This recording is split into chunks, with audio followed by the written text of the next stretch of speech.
On April 1st, 1811, one-eyed General Mikhail Kutuzov arrived in the Romanian capital of Bucharest to take command of Russia's Moldavian army.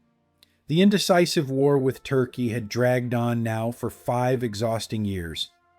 Each year, Russian and Turkish armies marched and countermarched around the fortresses on both banks of the Danube River. During the 5 years preceding Kutuzov's arrival, command of the Russian army had changed hands 6 times. By early 1811, the clouds of war were once again gathering over France and Russia.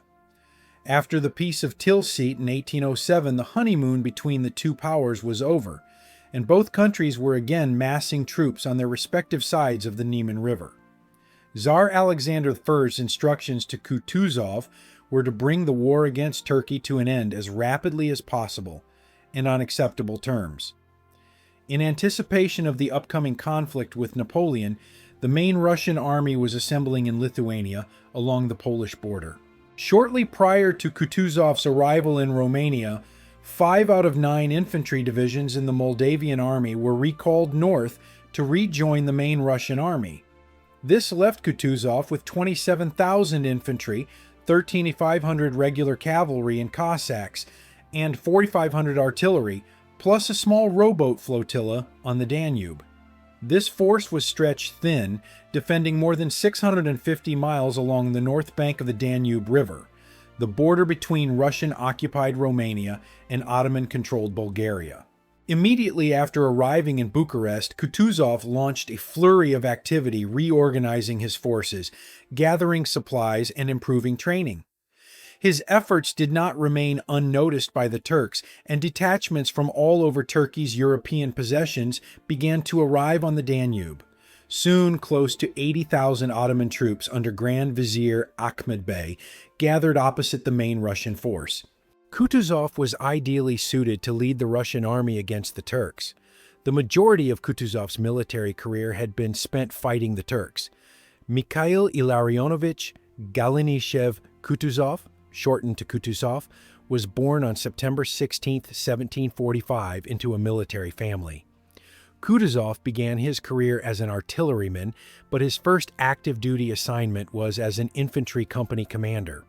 Soon, his daring and intelligence won him the patronage of influential General Alexander Suvorov. Leading from the front, Kutuzov was shot twice in his right temple, the bullet exiting out of his right eye socket on both occasions. After he was wounded in the head the second time, a British military observer with the Russian army wrote in his report, "They've shot Kutuzov again. That's the last we've heard of him." An ordinary man would have succumbed to just one such injury. Kutuzov survived both, although afterward he was blind in his right eye. Kutuzov distinguished himself in December 1790 during the bloody storming of the Turkish fortress of Izmail. His drive and intelligence served him well in the diplomatic arena as well. During his service as the Russian ambassador in Constantinople between 1792 and 1794, Kutuzov gained significant insights into Turkish society, politics, and the military. This knowledge, especially of Ottoman military strength and weaknesses, would prove invaluable in the upcoming campaign. Knowing that only the destruction of its field army would bring the Ottoman Empire to the negotiating table, Kutuzov began to gather his forces for the decisive campaign. Leaving 12 infantry battalions to garrison the Ruschuk fortress on the southern bank of the Danube, he concentrated the bulk of his forces nearby, on the northern bank near the Jurza fortress. In a plan known only to a few close aides, the one-eyed Russian general intended to draw the Turkish army after himself, wear it down in defensive fighting, and only then seek a decisive action in the field.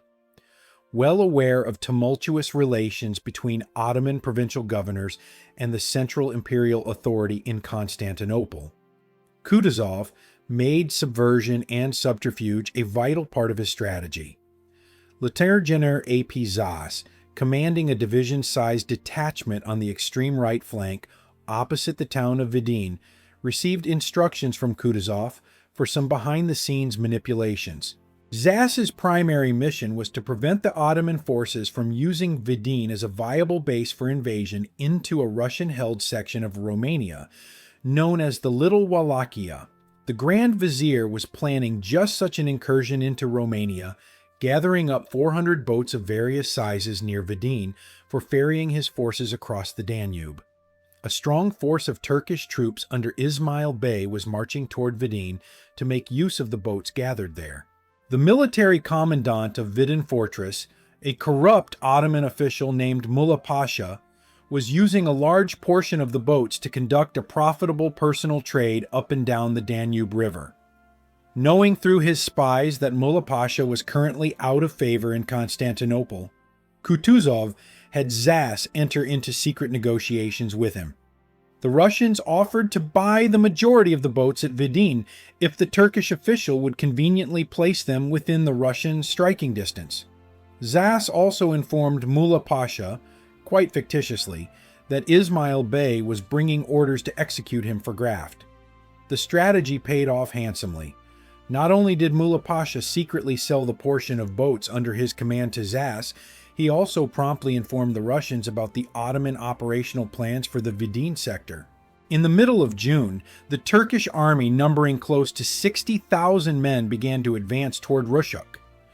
Ahmed Bey was well informed that the bulk of the Russian army was located on the northern side of the Danube and was expecting to deal with only the small Russian garrison of Ruschuk on the south side of the river.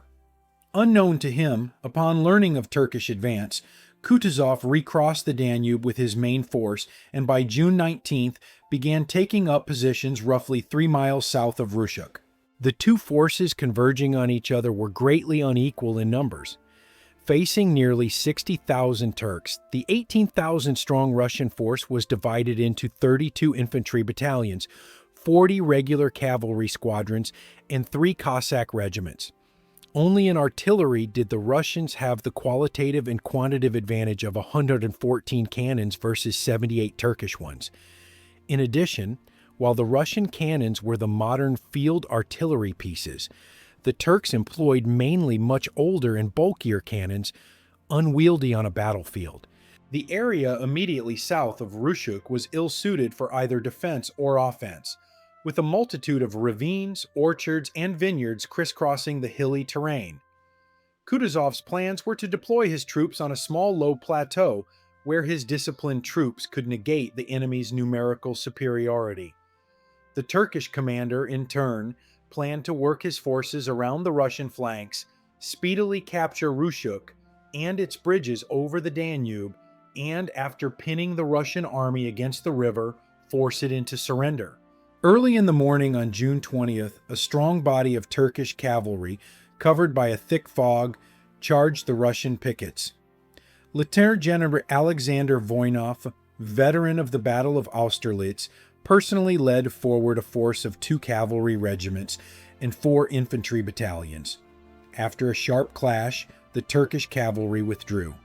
The next day, both main forces began inching closer to each other. The Turkish force left its fortified camp and halted 3 miles in front of the Russians.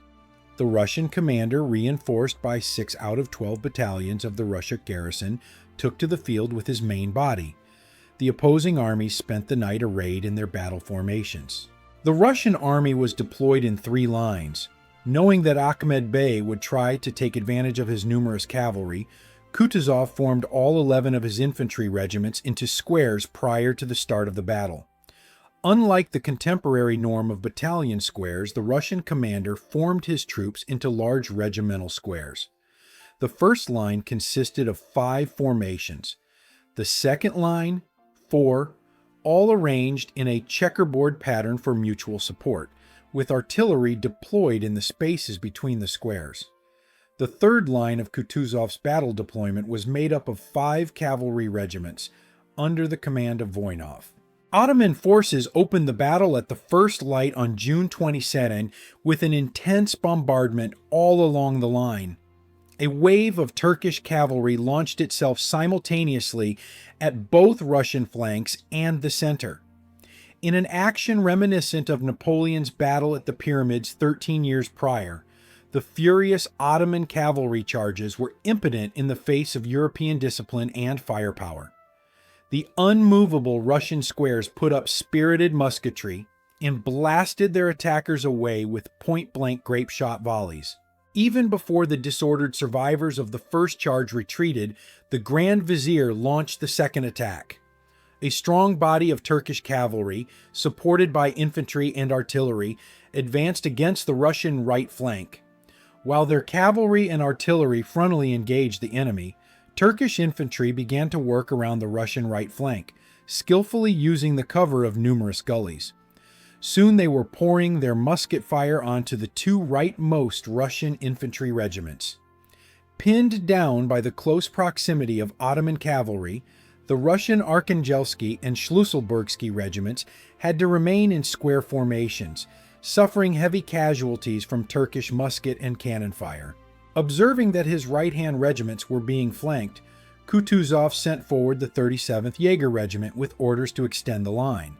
The 37th deployed into a thick skirmish line and, occupying a broken terrain of gardens and vineyards, opened up rapid and effective fire. After a short period of furious fire exchange, the Turkish commander on the scene in turn attempted to extend his line and outflank the 37th Jaegers on the right. The deadly game of leapfrogging could have ended badly for the outnumbered Russians, but the timely arrival of the Lifliansky Dragoon Regiment and one Cossack regiment tilted the balance in Russian favor. Closely following their cavalry, Russian musketeers and Jaegers charged with fixed bayonets and succeeded in clearing the Turks from the orchards and gullies. Despite the intense fighting on the right flank, these actions were merely a feint.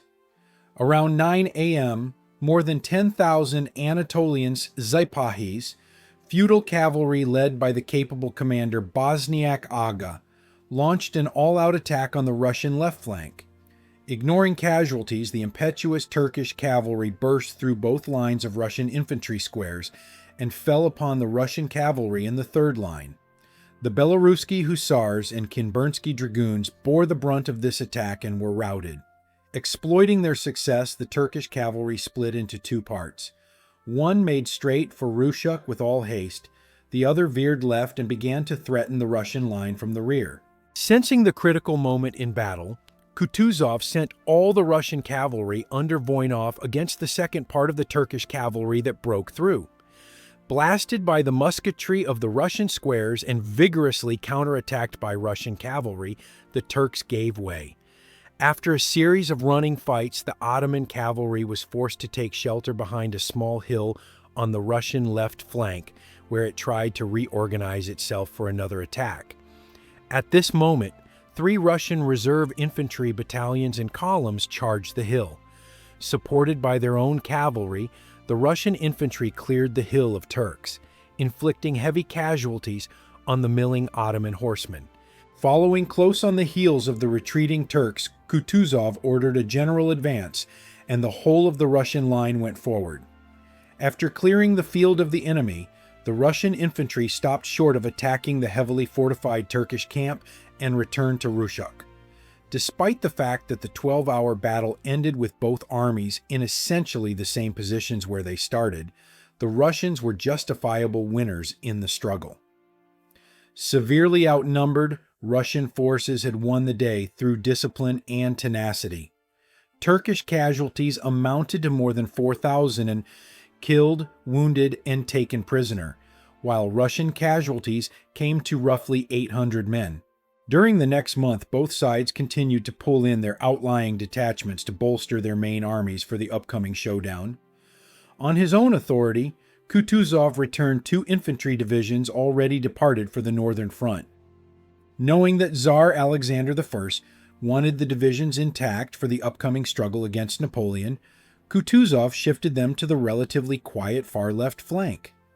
After the 2 divisions were in position, he informed his monarch about this move, assuring Alexander that he would return them immediately should they be urgently needed up north. The Tsar approved Kutuzov's move. The Turks were also using this lull in fighting to build up their forces. Approximately 56,000 Turks under direct control of the Grand Vizier concentrated in the vicinity of Ruschuk. Another 20,000 Turks under Commander Ismail Bey arrived at Vidin by the middle of June. On June 22nd, Ismail Bey made the first move. After crossing the Danube at Vidin, his forward elements advanced against the Russian outposts.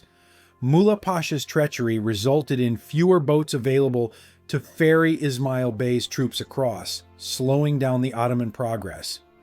Meanwhile, Zas skillfully used the difficult terrain on the northern bank of the Danube to partially negate Ismail Bey's numerical superiority. The Ottoman forces were channeled into several narrow defiles among lakes and swamps that the Russians defended for almost 8 hours. Unable to push back the stubborn Russian defenders, Ismail Bey ordered his forces to cross back to the southern bank of the Danube. After the action at Vidin, both sides once again settled into a 2-month period of inactivity. Finally, constantly egged on by couriers from Constantinople, Ahmed Bey ordered his forces to cross the Danube on August 28th. The main body of the Turkish force, numbering 36,000 men, effected the crossing approximately 2 miles upriver from Ruschuk and immediately began to dig field fortifications. The other 20,000 Turks remained in their fortified camp on the southern bank of the river. The opposing forces on the northern bank of the Danube were now practically equal in numbers. Scraping high and low, Kutuzov managed to assemble almost 37,000 men under his direct command. Both sides were frantically digging in and erecting field fortifications, a task at which both the Russians and the Turks traditionally excelled. The Turkish beachhead, with the Danube at its back, was surrounded on the other 3 sides by a strong chain of Russian redoubts. In turn, the Russian redoubts, built in a semicircle around the Turkish positions, were anchored on the Danube River. On September 7th and again on the 30th, Ismail Bey unsuccessfully attempted to overcome the Russian detachment facing Vidin and break into Kutuzov's rear. Both times, the Russian troops under Zas doggedly hung on to their positions, greeting all the Turkish attacks with a hail of grape shot and musketry. After losing more than 3,000 men, Ismail Bey finally gave up all attempts to force the Danube. During the night of September 29th, a detachment of 5,000 infantry, 2,500 cavalry, and 38 guns left the Russian positions at Slobodzeya under strict discipline. The departing troops left behind their tents, still standing, to deceive the Turkish scouts.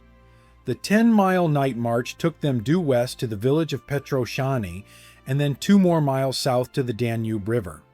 On September 30th, the small flotilla of ferries and boats met up with Markov's troops to carry them to the south bank. The river crossing was completed in less than a day on October 1st. To speed up the process, only men and guns were loaded on the river craft, with the cavalrymen holding the reins of their horses as they swam alongside the boats. In fading daylight, the Russians pushed on toward Ruschuk. When they halted for the night, the Ottoman fortified camp was only 3 miles away. Miraculously, the Russian forces were still unnoticed by the Turks. On the morning of October 2nd, the Ottoman camp awakened to the sound of Russian drums and pounding hooves. The Turks were taken by complete surprise.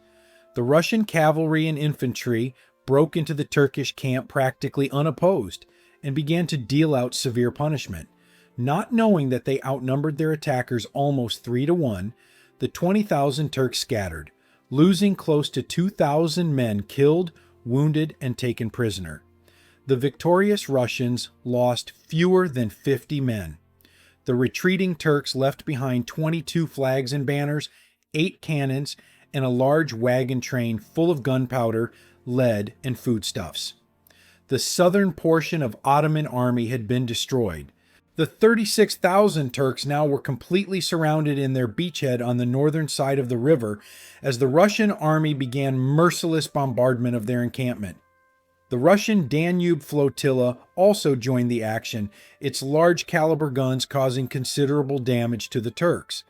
The few Turkish guns that tried to fire back from the northern bank were quickly put out of action by superior Russian firepower.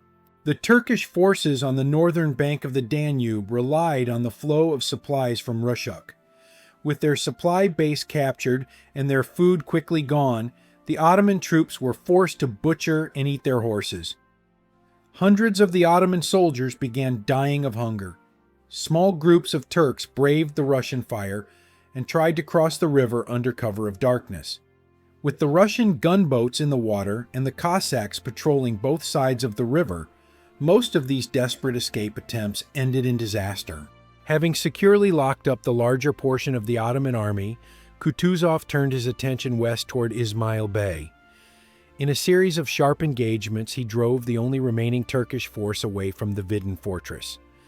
Under the unrelenting blows of the Russian army, the 20,000 men under Ismail Bey scattered and were finished as a viable fighting force. On November 14th, the remaining Turks on the northern bank of the Danube laid down their arms and surrendered. Out of the 36,000 men who followed the Grand Vizier just a couple of months earlier, only 12,000 soldiers were still alive. Two-thirds of the Turkish force perished under the Russian guns or starved to death, while the Russians themselves lost less than 200 men.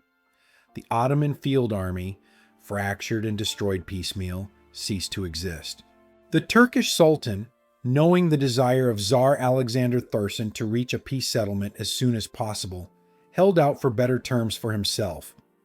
Finally, on May 16, 1812, less than a month before Napoleon's invasion, a peace treaty was signed between the Russian and Ottoman empires. Under the terms of the Bucharest Peace Treaty, Russia gained all of Bessarabia, and Turkey was obligated not to enter into any alliances with Napoleon.